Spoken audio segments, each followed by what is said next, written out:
Good morning, જય દ્વારકાધીશ. કેમ છે? આજે ફરીવાર એક નવા મજાના મસ્ત વ્લોગમાં અને ફ્રેશ વ્લોગમાં તમારું સ્વાગત છે. સરસ મજાના રેડી થઈ ગયા છે. આજ તો જો હેર પણ વોશ કર્યા છે, પણ બાંધી દીધા છે અને અટાણે વાગવામાં થઈ ગયા છે 10 વાગી ગયા છે. ચાલો હવે આપણે ફટાફટ થોડું ઘરનું કામ બાકી છે, કચરું પતરું તે બધું આપણે કરી લે. પહેલાં નાસ્તો કરી લે, માતાજીના દીવા કરી લે અને પછી આપણે કરી લે નાસ્તો. અને આજે જો રવિવાર છે, આજે તો બધાને રજા જોઈ. ચાલો બપોરે શું મેનુમાં છે તો કંઈ ખબર નથી, પણ અટાણે ચાલો પેલા ભાખરી છે ખાઈ લે, પછી આપણે તમને મળીએ. વાણીમાં વાંસળી વાગી યોગી તારી વાણીમાં સરસ મજાની ભાખરી છે, દૂધ છે, સાથે જો કેરીનું અથાણું છે. ચાલો નાસ્તો કરી લે.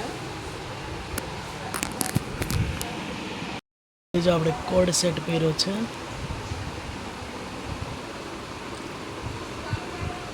તમને હમણાં આખો બતાવું. આ તમે આમ તો જોયો જ હશે, પણ આમ પૂરો નથી જોયો આખો. ચાલો હમણાં બતાવું.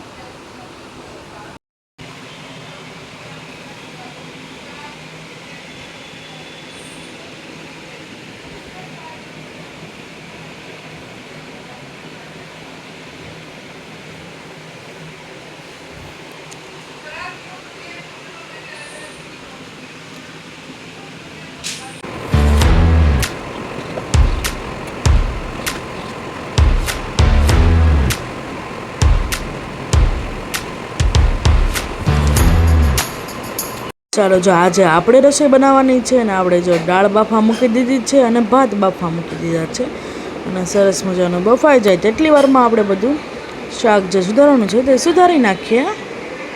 છે દાળ ને ભાત બાફા મૂકી દીધા છે અને આપણે જો ટાણે કરવાનું છે કોબીનું શાક.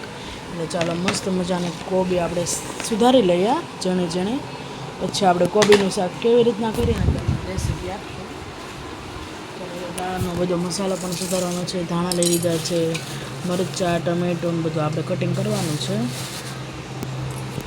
ચાલો પહેલાં આપણે કોબી કટિંગ કરી નાખીએ ને પછી એ કટિંગ કરી નાખીએ.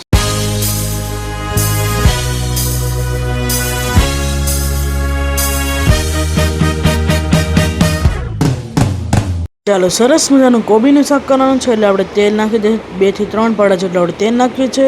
પછી આપણે રાઈ જીરુંનો વઘાર કરી નાખીશું. ધાણા પણ નાખ્યા છે અને રાઈ જીરું મસ્ત એકદમ સાતળી જાય પછી થોડોક આપણે સૂકો લીમડો નાખી દઈશું. એનો સ્વાદ સરસ મજાનો આવે એટલા માટે. અને ઘડીક આપણે છે ને એકદમ સાતળી જાય પછી આપણે કોબી એડ કરી દઈશું.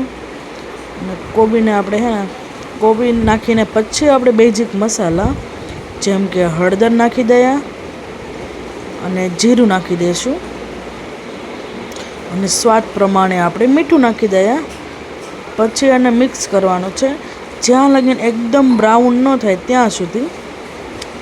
બ્રાઉન થાય ત્યાં લગી આપણે ચડવા દેવાનું છે અને સ્વાદ પ્રમાણે મીઠું નાખી દઈએ અને બ્રાઉન થાય ત્યારે લગીને ચડવા દેવાનું છે, કારણ કે જો બ્રાઉન થશે તો જ આપણને ભાવશે. નકર જો આવી કાચી લાગશે કડકડ થશે. બ્રાઉન થાય ને ત્યાં લગીને આપણે ચડવા દેવાનું છે. આ જો તમને કેટલી કોબી દેખાય છે ને પછી લાસ્ટમાં કેટલી રહીને એ તમે જોઈ લેજો. એટલી ચડવા દેવાની છે એટલે આપણી કોબીનું શાક એકદમ મસ્ત સરસ મજાનું થાય. અને કોઈ ટમેટું નાખે ખાટું ભાવતું હોય, અમે તો કોબીના શાકમાં મને તો ભાવે પણ બીજા કોને ન ભાવે એટલા માટે આવી રીતના કોબીનું શાક કરીને. ચાલો હવે આપણે જો દાળ બફાઈ ગઈ છે, હવે એમાં પાણી નાખીને આપણે બધું મિક્સ કરી રહ્યા. જે એકદમ મસ્ત બફાઈ ગઈ છે ને આપણે પછી બ્લેન્ડર હકારી દઈશું. ચાલો એમાં આપણે જોતા પૂરતું પાણી નાખી દઈએ.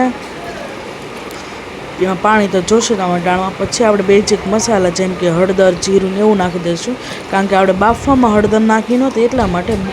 બાફવામાં આપણે 2-3 ટીપા જેટલું તેલ નાખ્યું હતું.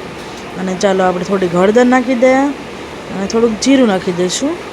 અને પછી ચાલો મસ્ત મજાનું બ્લેન્ડર હકાવી લે એટલે આપણી દાળ એકદમ બધા મિક્સ થઈ જાય. જો આ ચમચા હું ફાવે નહીં એટલા માટે જો એકદમ બફાઈ ગઈ છે, બળી નહોતી પણ આ મસ્ત મજાની બફાઈ ગઈ હતી. તો બ્લેન્ડર હકારી લઈએ ને તો સરસ મજાની થઈ જાય.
વાગી યોગી તારી વાણીમાં વાંસળી વાગી, વાણીમાં વાંસળી વાગી યોગી તારી ત્યાં છે જમવા ને આજે બધી રસોઈ મેં કરાવી છે. દાળ ભાત કોબીનું દાળ ભાત કરાવે છે, કોબીનું શાક છે, રોટલી છે, સંભારો છે. તો સરસ દાદા જમવા બેસી ગયા છે. ચાલો હવે આપણે પણ જમી લઈએ. જો સરસ મજાનો વરસાદ આવે છે, છાંટા આવે છે મતલબ. જો મસ્ત મજાના જો આ લોકોને લાકડાના સોફા છે ને, સોફા લાકડાના જ હોય મોસ્ટ ઓફ, પણ પલ્લી ગયા છે એટલે એને જો બહાર મૂકી દીધા છે. સડી જાય એટલે મૂકી દેશે. અને જો રાણા મસ્ત સરસ મજાનું વાતાવરણ છે ને જો તુલસીમાં અને બધા સરસ મજાનું પાણી, વરસાદના પાણીના જે કુંવાર પાઠી જે મસ્ત મજાનું ખીલી ઉઠ્યું છે એકદમ મસ્ત.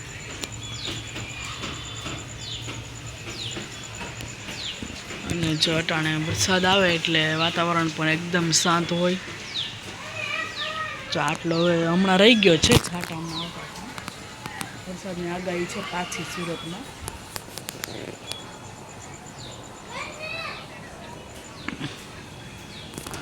ચાલો જો તમને સાંજ પડી ગઈ છે ને આપણે રીડિંગ એવું બધું ચાલતું હતું અને વિડીયો અપલોડ કર્યો છે એ બધું તમે જોઈ લેજો. અને ચાલો હવે અટાણે આપણે સાંજ પડી ગઈ ને રસોઈમાં આપણે પકોડા કરવાના છે ને જો કાંદાને બધું કટિંગ થઈ ગયું છે. ચાલો બટેકા બફાઈ ગયા છે એ તમે બતાવો. ચટણી પણ થઈ ગઈ છે.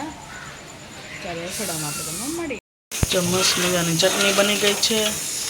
અટાણે બટેકા બફાય છે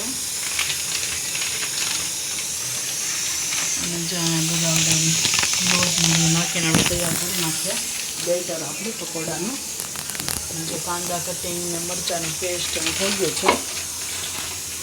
મરચાં અને લસણની પેસ્ટ કરી છે અને જો બ્રેડનું પેકેટ પણ આવી ગયું છે. ચાલો આપણે બેટર તૈયાર કરીએ. દાદા પણ ગામમાંથી આવી ગયા છે. વરસાદ કેવો હતો? વરસાદ તો મોટા માપી આજ તો કાલ બહુ. હા, કાલ સાંજે બહુ હતો. અત્યારે છાંટા આવતા હતા. હવે તો વરાપ દે તો સારું, પછી બે ભાગ બહુ સારો નહીં. સુરતમાં વરસાદ આવ્યો તો બધા થાકી ગયા. એમાં શું છે, બહુ માણસને તાવ આવે છે. 4000 બીમાર પડી જાય. બહુ બીમાર પડ્યા ને બધાની તાસી હરકી ન હોય બેટા.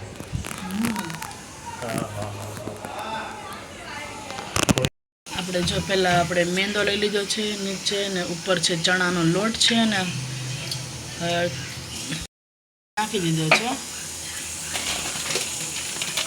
કારણ કે ત્રણેય મિક્સ આપણે બેટર કરીએ ને ત્રણેય રવો મેંદો ને ચણાનો લોટ એટલે હે ને આપણે પકોડા મસ્ત મજાના ક્રિસ્પી બને અને તેલ પણ હે ને રહે નહીં. નકરા ચણાના કરે ને તો તેલ રહી જાય છે. આમાં તેલ રહેતું નથી, એકદમ મસ્ત થાય છે. અને જો બધું આપણે સ્વાદ પ્રમાણે મીઠું ને એવું બધું આપણે નાખી દઈએ.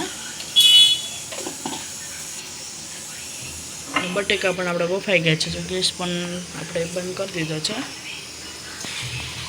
ચાલો સરસ મજાનું બેટર બનાવી દઈએ.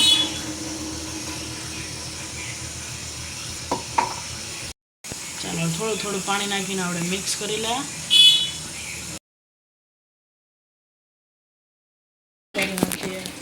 પહેલાં આપણે જો તેલ કઢાઈ લઈ લીધી છે એમાં આપણે તેલ નાખી દઈશું.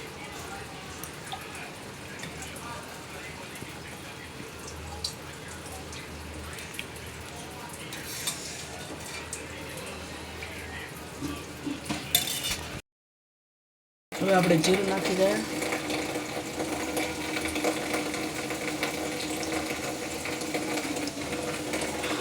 થોડાક આપણે કાંદા એડ કરી દઈએ.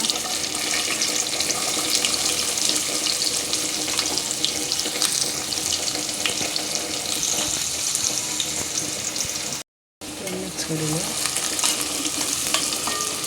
કાંદા ચડી જાય પછી બટેકાનો મસાલો એડ કરી દઈએ. બધા નાખીને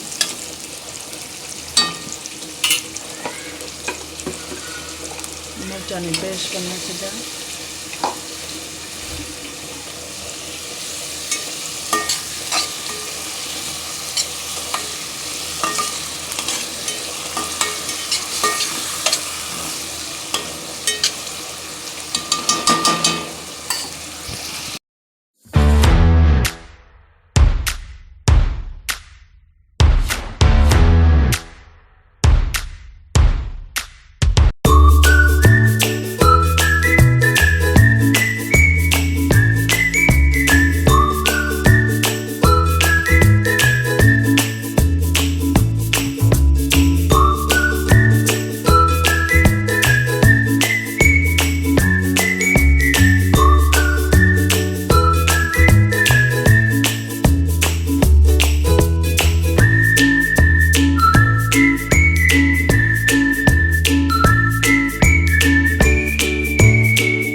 મસ્ત મજાનો મસાલો બની ગયો છે ને હવે ચાલો બ્રેડ આપણે ભરી દઈએ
તો હવે લાસ્ટ ઘઉં છે પકોડાના મસ્ત મજાના પકોડા બની ગયા છે ચટણી બની ગઈ છે હજુ લાસ્ટ છે ચડી જાય એટલે મસ્ત જમી લે વરસાદ પણ સરસ મજાના વળી પકોડા ખાવાની તો બહુ જ મજા ભજીયા આપણે ન ભાવતા આપણા માટે પકોડા કર્યા છે મસ્ત મજાના ચાલો હવે આપણે જમી લે થઈ જાય પકોડા બની ગયા છે ને ટીવીમાં ચાલે છે સમાચાર ને દાદા બેસી ગયા છે પકોડા ખાવા દાદા ટેસ્ટ કરીને કહેશે કે કેવા બન્યા મેં બનાવ્યા છે વાહ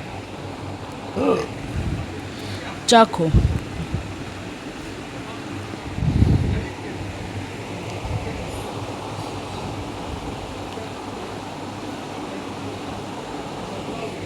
નિરાતે ખાઈજો મારા પપ્પાએ એમ કીધું સાવી નહીં નકર અટેક છે હો નિરાત તેવું લાગે ને તો કોર કાઢી નાખજો ન જવાય ને તો વેચલું ખાઈજો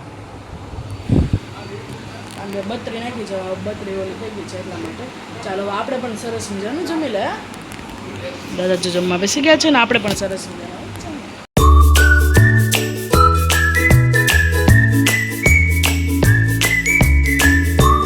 સરસ મજાનું જમીને નવરા થઈ ગયા છે અને વરસાદ પણ જોરદાર આવે છે ને વાગી ગયા છે 11 ને આપણે ટીવી જો હમણાં જ બંધ કરી જો રિમોટ ને બધું અહીંયા જ પડ્યું છે ચાલો સરસ મજાનું આવે છે એટલી બધી ઊંઘ આવે છે ને મસ્ત પકોડા પણ સરસ મજાના બન્યા હતા દાદા બધા સૂઈ ગયા છે ચાલો હવે આપણે પણ સૂઈ જઈએ અને જો વિડીયોને એન્ડ કરીએ છીએ જો તમે મારો વિડીયો ગમે વિડીયોને લાઈક કરજો શેર કરજો અને જો તમે ચેનલ પર ન હોય તો સબસ્ક્રાઈબ કરવાનું ભૂલતા નહીં ગુડ નાઇટ જય શ્રી કૃષ્ણ ફરીવાર કાલના મજાના મસ્ત લોગમાં અને કૃષ્ણ ગાર્ડનમાં મળશું ત્યારે બધાને જય દ્વારકાધીશ જય મા મોગલ બધાને મારા યુટ્યુબ ફેમિલીને શુભરાત્રિ બાય